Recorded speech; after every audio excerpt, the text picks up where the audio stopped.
And with you again at Belfast City Hall. The cause that you represent in respect of the shameful tearing down of the Union flag from the prime civic building in our capital city, that is a just cause. And yet arising out of it, we have seen some very unjust happenings. I refer in particular to events in the courts of this land, where last Friday we saw an example that typifies a problem. Two men from South Armagh appeared in court. One by the name of Sean Hughes, named some time ago by Peter Robinson before Sinn Féin were his partner as a notorious IRA leader. When in the House of Commons, he recited the crimes for which he said Hughes was responsible. Hughes appeared in court, charged with terrorist offences, charged with membership of the IRA, and charged with inciting others to support an illegal organisation. When the question of bail arose, the PSNI had no objection to make, and in consequence, Sean Hughes walks out of the court, goes home, and on Friday night is guest speaker at a terror fest to celebrate two IRA approvals. In the very same court, with the very same judge, there appears another man. He too is from South Armagh. His name is William Fraser. He is a victim of the IRA. He saw his father murdered. He saw his uncle murdered. He has no criminal record. He's charged out of events related to standing here where I'm standing today.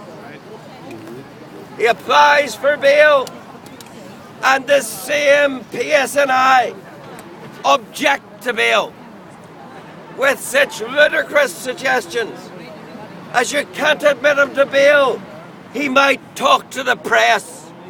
What sort of a country do we live in if it's now enough to deny you bail that you might talk to the press? And so he is locked up while the IRA man goes home. It's like Russia. That, ladies and gentlemen, is wrong. That shows political bias from the police. And that is not perception, that is reality. I've heard some politicians this week talk about perceptions. Well, of course they wouldn't know what the reality is because they've never been here or at any process.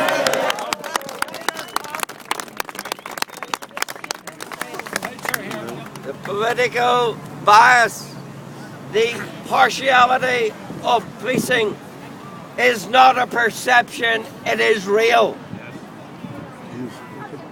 Monday afternoon, for what it's worth, I'm due to see the Chief Constable. I'll not be talking to him about perceptions, I'll be talking to him about realities.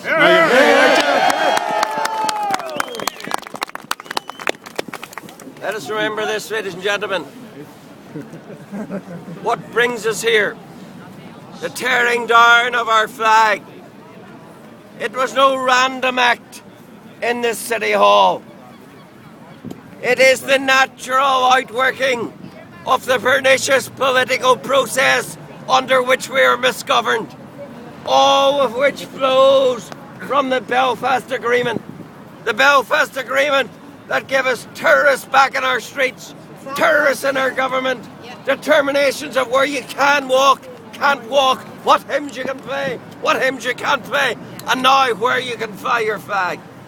All of that flows out of the Belfast Agreement because it is the document, it is the system of government designed to edge us, to push us, to nudge us, to force us out of the United Kingdom and ultimately into a Northern Ireland. It's no surprise whatsoever that if that is the game plan, that every step along the way involves reducing your Britishness another bit, another bit, another bit. That's what tearing the flag down was and is all about. What does it mean to take down the Union flag from the City Hall in Belfast? Well, it quite simply, from those who drove it, Sinn Féin IRA is but another manifestation of their Brits out philosophy. They used to practice Brits out down the barrel of a gun. Now they practice it through an assault, a war on British culture. It's part of the same mentality. The tragedy, ladies and gentlemen, is that they're now empowered to wage that war from the very top and the very heart of government. And who put them there? There's those that empowered them, those that brought them into government to rule over us, are as responsible when you then get IRA policies on your street. It should be no surprise to anyone that if you put the IRA in your government, you'll get IRA policies on your street. No surprise whatsoever. So I do say this to you. Yes, there are people in authority who want to oppress you, who want to suppress you, who want to cause you to give up. There's one thing they can never conquer. There's one thing they can never suppress: what you think in here. They cannot deal with that. Carry it with you. And carry it with you the next time you go to the polling station. Because remember this, ladies and gentlemen, you get what you vote for. And if you don't vote, then you get what other people have voted for. And if you vote for those whose policy is to empower Sinn Féin, then you'll get that. I hope it is never again. Let that be a lesson of this present turmoil. Does the DUP have a hidden agenda? Well, I think the DUP's agenda is power, whatever it takes. Oh, that's what chuckling into government with Martin McGuinness was all about, to get power, to say that they were First Minister. It's all about power. It's not about principle. But it's not every party about power. At the end of the day, that's what they're all Yes, up for. power with principle. Absolutely. No, Power with none of principle. them has principle. No, hold on, See Jim's telling the truth. the moment. Power You can with have power, but you can still Yeah. be behind the people. But the DUP aren't behind the people. But not any party. Any party only has power if the people give it to them. That's the thing. Should be in front of them and with them. Ladies and gentlemen, it's good to be with you today. Sorry we didn't have a megaphone. I hope you were able to hear me, but I just want to say to you that your cause is my cause, because your flag is my flag. And this flag is not just a piece of cloth. This flag is who we are, our culture, our heritage, what men and women across the world died for. It's good to see that there are those determined to continue to stand for it. Thank you very much.